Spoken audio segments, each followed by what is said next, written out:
With these new zoning and rule changes, I think Austin might turn into San Francisco. Now let me explain. Hey, I'm Vima, your Texas land dealer, and I just learned about this too. So in July 20 of 2023, Austin approved and greenlighted this enormous new change to the single family zoning. Pretty much everything on this map highlighted in green will be affected. So pretty much every house that has single family zoning will not have all these new proposed rules to it. And there's three big ones in particular, so I'm just gonna read it out because I don't wanna make any mistakes. So it's gonna reduce minimum lot size from 5,750 square feet to 2,500 square feet, and now allow existing townhomes, triplexes, fourplexes, and garden style homes. 2, 3 units per lot in a single family zoning without requiring existing structures to be preserved. And 3, creating a new use for 3-family residential that allows for flexible housing configuration in SF1, SF2, SF3, SF4A/B. Okay, that is a mouthful. So what does this all mean?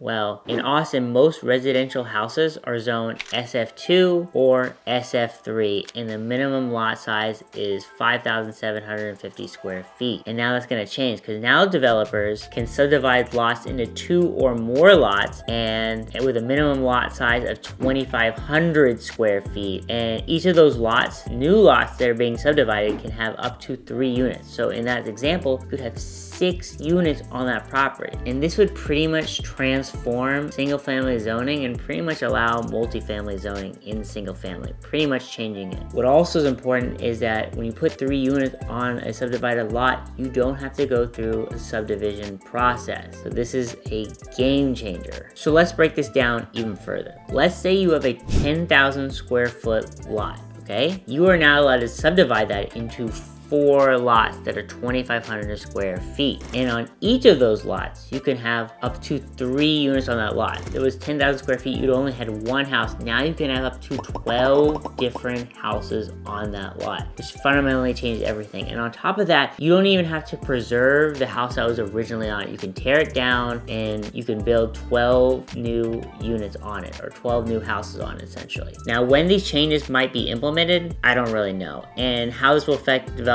standards like impervious cover, setbacks, water infrastructure, that's still to be determined. So does everyone love these new zoning changes? A new land development resolution on City Council's agenda has rumors swirling on social media. Single-family neighborhoods will not exist. They don't want them to exist. Not everyone loves it, but there are a lot of people who do like it. It means that someone who is being priced out and is struggling can potentially stay because they have found a way to make some money on their property by subdividing it. So here's my opinion. The cons are all these single family neighborhoods will slowly go away eventually. And just because you increase density does not mean you increase affordability. Just check out New York, San Francisco. So the pros are it will help with our housing shortage and allows people who have houses already flexibility to subdivide their lots. And a perfect example of like smaller lots that has done really well is just take a look at the Mueller community or the Mueller area and see that's a perfect example of a success story of what it's like to have smaller lots and have a lot of houses closer together. For me, I'm still kind of undecided if I think this is a good thing or a bad thing, but